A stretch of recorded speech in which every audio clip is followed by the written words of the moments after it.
Que comentábamos sobre la revelación de estos audios donde se escucharía, lo pongo en condicional, esto tiene que ser corroborado, pero todo parece indicar por las voces que escucharíamos a Samir Villaverde y al exsecretario de Palacio Bruno Pacheco en componendas para repartirse cargos en el Ministerio de Transportes y Comunicaciones y en el Ministerio de Vivienda. Estamos ya conectados con el doctor Juan Peña, abogado penalista. Doctor Peña, ¿cómo está? Buenas tardes.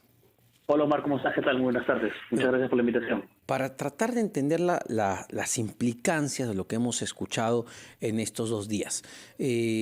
A ver, ¿en qué momento estos audios se convierten o se podrían convertir en parte de una investigación? Porque lo que tenemos hasta el momento es la difusión de audios en un medio de comunicación. Así es, de hecho, ante esta noticia reveladora por parte de un centro periodístico, lo que el Ministerio Público puede hacer de oficio es aperturar una investigación penal determinadamente la Fiscalía de Corrupción de Funcionarios, ya que estos audios tendrían injerencia en actos de tráfico de influencias, lo cual el Código lo ha contemplado en delitos de corrupción de funcionarios. Entonces el Ministerio Público de oficio podría aperturar una investigación penal sin ningún inconveniente. Es decir, el Ministerio Público lo que tendría que hacer, porque es bastante serio, es no esperar y ya solicitar el material. A ver, no podemos confirmarlo, pero debido a que hay 2 personas y debido a que lo ha venido anunciando, serían del señor Samir Villaverde, que ya se encuentra en una prisión preventiva, que ha dicho que va a colaborar con la justicia. Deberían requerir el material para hacer las investigaciones del caso. Así es, de hecho, ante una apertura de investigación, lo primero que debería hacer es, mediante un oficio, requerirle a este canal de televisión que por favor envíe estos audios para que luego sean sometidos a un peritaje. De hecho, seguramente va a llamar a declarar a los presuntos partícipes de estos audios para que alguno de ellos reconozca su participación o reconozca su voz, con lo cual ya podría quitar una diligencia más y poder, de hecho, tener un mayor certeza de quiénes habrían participado. Entiendo que la defensa de Bruno Pacheco no reconoce la voz. Sin embargo, pasa este peritaje, se determina, lo ponemos en supuesto, se determina que efectivamente se trata de la voz de Samir Villaverde y de la voz de Bruno Pacheco. ¿Frente a qué nos encontramos, doctor Peña? ¿Cuáles son los posibles ilícitos? Solo ojo con los 2 audios que hemos escuchado en estos 2 días. Entendemos que pueden haber más. De hecho, el delito que entra a tallar de por sí es el tráfico de influencias, ¿no? Donde el Código Penal prevé una pena de 4 a 8 años, teniendo en cuenta de que el señor Bruno Pacheco tiene la cualidad de funcionario público en ese momento, cuando estaba como me parece uno de los ministros de Estado. Entonces, secretario.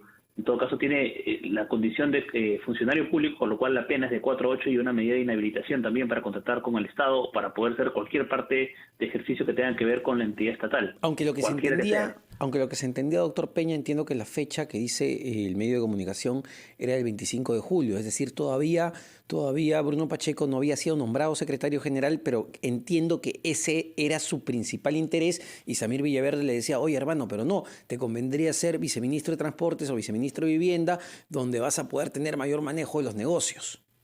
De hecho, la jurisprudencia ya tuvo un detalle similar en el caso de Alex Curi. Recordémonos de que Alex Curi es condenado por corrupción de funcionarios sin a él aún haber juramentado, porque ya tenía algunos tratados ya bajo la mesa, por así decirlos, con lo cual se iba a evidenciar un tráfico de influencias o una corrupción de funcionarios también. Este caso es similar. Si bien es cierto, él no había juramentado, él ya tenía algún tipo de nombramiento extraoficial seguramente por parte del presidente o de alguien que ya lo iba a venir dando para su juramentación. En todo caso, se podría dar el contexto similar al que se dio en el caso de Alex Curi.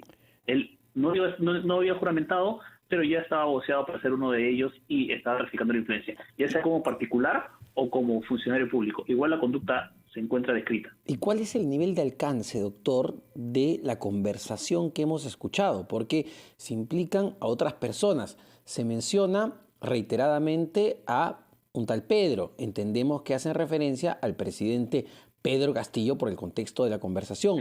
Se menciona a Juan Silva, que claro, evidentemente se trataría del ministro de Transportes y Comunicaciones. Pero ¿hasta dónde sería el alcance en función de los 2 audios que hemos escuchado hasta el momento?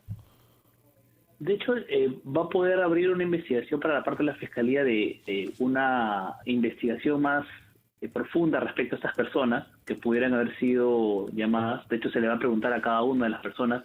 Y ahora, poniéndose en contexto de que el señor Samir Villaverde ya había anunciado que tenía estos audios o audios similares, de que tenían cerca de horas de grabaciones, hay que ver si este audio lo tiene esta entidad televisiva, pero si es que quizás Samir, a través de su abogado, mediante una carpeta en reserva, ya ha presentado este audio y es así que de alguna manera ya ha podido hoy día hacerse público. De hecho, para Samir Villaverde es muy conveniente primero, en su calidad de querer ser testigo protegido o colaborador eficaz, que primero lo haya presentado a la Fiscalía, no a un medio de prensa. No tendría ningún sentido para su estrategia legal haberlo presentado primero a un medio televisivo que a una entidad como el Ministerio Público, que es el que le va a generar un trato beneficioso para su libertad. Es un buen punto. Doctor Peña, le pido unos instantes, tenemos que escuchar los titulares de la media hora.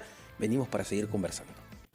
Esclarecer, no cabe ninguna duda. Estamos conversando con el doctor Juan Peña, abogado penalista. Doctor Peña, disculpe la interrupción, usted sabe que la noticia es lo más importante. Y a ver, un tema clave y que se ha venido conversando en las últimas semanas. A partir de todo lo que conocemos y las menciones que hay directas o indirectas al presidente Pedro Castillo, ¿cuál es su situación legal? ¿Y cuál debería ser su situación legal que entendemos esté en manos del fiscal de la Nación, Pablo Sánchez? A ver, de hecho, eso es un punto que venimos ya desde hace mucho tiempo tratando de esclarecer. Hoy en día tenemos claro de que la doctora Zoraida Ábalos, en su momento cuando era fiscal de la Nación, indicó de que se debería abrir investigación en contra del presidente por presunto de corrupción, pero que por su investidura se mantendría en pausa la investigación, por así decirlo.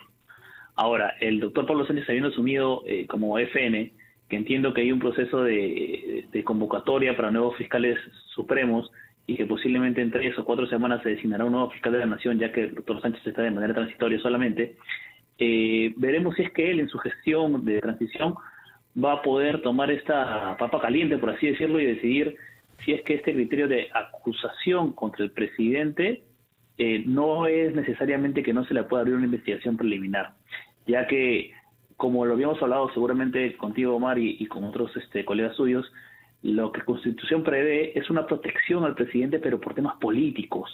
En la Constitución 93, justamente este artículo de protección era por temas políticos, no por temas de posible corrupción de funcionarios, que son delitos que se han venido hoy en día viendo ya no solamente en una gestión presidencial, sino en más de 5.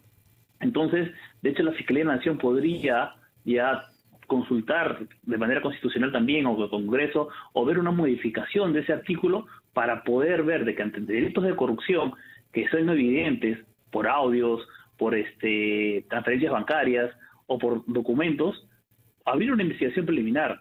De hecho, hoy en día el presidente tiene una investigación preliminar ya abierta en Cajamarca por el tema de su tesis, porque son hechos que son anteriores a su gestión. Él se encuentra hoy en día investigado por una fiscalía, pero por hechos de su gestión actual, la fiscalía, creo yo, a mi entender, podría iniciar una investigación preliminar sin ningún problema. Que luego un medio de coerción contra el presidente sí podría ser suspendido mientras dure su gestión, eso es correcto, porque de hecho no lo mantendría de alguna manera atento a lo que es su gestión como presidente. Perfecto, pero sí, doctor de repente la investigación preliminar. Muchísimas gracias por su explicación. El doctor Juan Peña, abogado penalista sobre este caso complejo, muy complejo y con repercusiones tremendas. 12:45, solo anunciar.